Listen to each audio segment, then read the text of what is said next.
Éric Duverger, je suis l'initiateur de la Convention des entreprises pour le climat. C'est une convention qui va réunir 150 dirigeants d'entreprises de toute la France, de tous les secteurs, qui vont travailler pendant 8 mois pour réinventer leur business model. Bonjour, je suis Franck Gervais, directeur général du groupe Pierre et Vacances Center Parcs, qui comporte 4 marques, Pierre et Vacances, Center Parcs, Maeva et Adagio. Alors le Transition Forum, il a une particularité, c'est vraiment de réussir une hybridation entre le monde économique et le monde politique. Et on a effectivement l'opportunité, lors des tables rondes, de pouvoir lancer des débats et aussi, en marge des tables rondes, de pouvoir échanger entre nous, créer des contacts et effectivement accélérer cette transition et trouver des nouvelles solutions dans un mode de coopération. C'est vraiment le grand thème qui ressort de ce Transition Forum. Alors ma présence au Transition Forum, elle est de 2 ordres. Premier ordre, c'est témoigner, montrer l'exemple d'un secteur, le tourisme, qui doit bouger sur ce sujet de la transition écologique et donc de l'exemplarité. Et donc pouvoir témoigner de ça, c'est très important avec tous mes collègues du secteur et de toute la chaîne du tourisme. Et puis le deuxième point, c'est de s'inspirer de toutes ces entreprises, de toutes ces associations multisecteurs en mode hybride effectivement. Alors le rôle des entreprises, il est majeur. En fait, sans les entreprises qui s'engagent à fond dans la transition, on n'a aucune chance de réussir la transition. On parle souvent d'un triangle entre les consommateurs, le monde politique, le monde des entreprises. Et ce triangle est un peu bloqué aujourd'hui. On manque de concertation, de coopération entre les 3 côtés du triangle. Et en fait, les entreprises, elles doivent finalement inverser la logique d'aujourd'hui, où souvent elles sont plutôt en résistance, elles essayent de protéger leur business existant. Et elles doivent être beaucoup plus volontaristes et venir débloquer en fait ce triangle de la transition.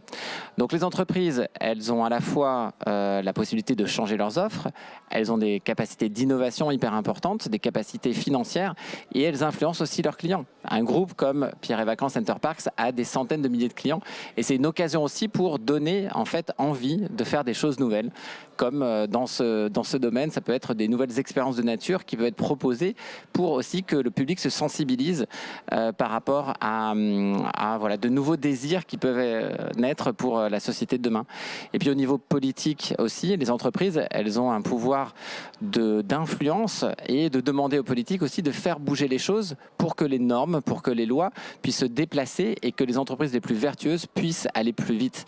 Donc les entreprises, elles sont au cœur du dispositif et maintenant elles doivent prendre toutes leurs responsabilités.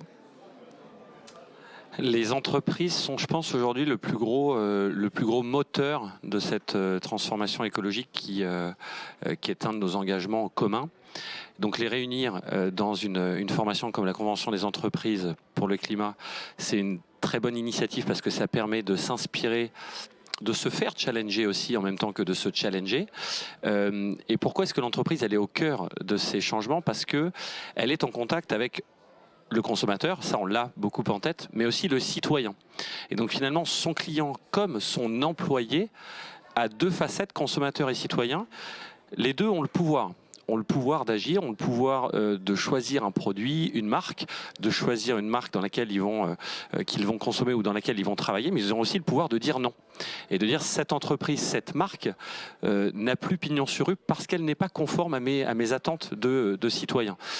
Et donc ça nous oblige, évidemment, et j'ai envie de dire, même si il y avait encore des entreprises récalcitrantes, qu'elles aient bien en tête que c'est quelque chose qui est prépondérant pour l'avenir de leur business, puisque imaginez une Terre avec 2,7 degrés de plus, ça nous paraît pas beaucoup, hein. On dit par rapport à 1,5 degré, c'est pas beaucoup, 2,7 degrés. Ça change drastiquement le mode de vie, le mode de logement, le mode de tourisme de toutes nos villes et de tous nos pays.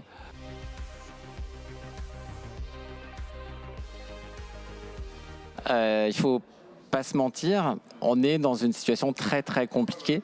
Les objectifs qui sont donnés, on n'arrive pas à les tenir actuellement. Les courbes, on n'arrive pas à les inverser. Donc, il y a un sentiment d'urgence. Ce sentiment d'urgence, il monte. On assiste aussi à une élévation des niveaux de conscience des dirigeants d'entreprises, politiques.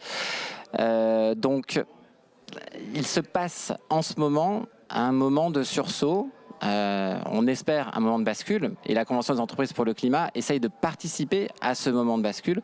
C'est quelque part notre seule chance, une bascule, un changement culturel pour que 2050 devienne souhaitable. Les deux grands mots qui me viennent, c'est le mot de confiance. Garder confiance dans cette transformation, dans ce saut de conscience qui va permettre de changer les choses durablement et profondément. C'est le mot de courage aussi, puisqu'il va falloir faire des choses différentes, savoir faire parfois des renoncements, des transformations profondes. Et donc, il faut qu'on ait du courage pour affronter les décennies qui viennent.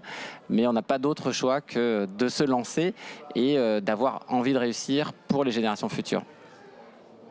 Alors 2050, 2030, il y a pas mal de débats là-dessus. Moi j'ai une conviction, c'est qu'il faut voir loin, mais pour agir immédiatement.